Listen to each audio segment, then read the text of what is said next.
Have you been beset by trolls? We have a drink for you. Hello and welcome to the Velveteen Lounge Kitchen.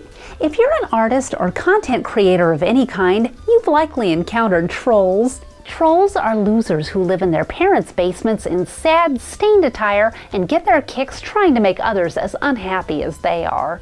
Don't let them. Trolls are actually great news because the fact that they found you means that your content is getting noticed. Here's a lovely libation to celebrate. To make it, all you do is combine 1 ounce of silver rum, 1 ounce coconut rum, 3/4 of an ounce melon liqueur, find our recipe below, 1/2 ounce fresh lime juice, and 3 dashes of peach bitters. Shake with ice and strain into a cocktail glass. Troll-licious. Thank you for visiting the Velveteen Lounge Kitchen. Be sure to join us Thursday at 7 p.m. Eastern on Facebook for another of our Liquored Up live broadcasts. It's always happy hour at the Velveteen Lounge Kitchen. See you soon.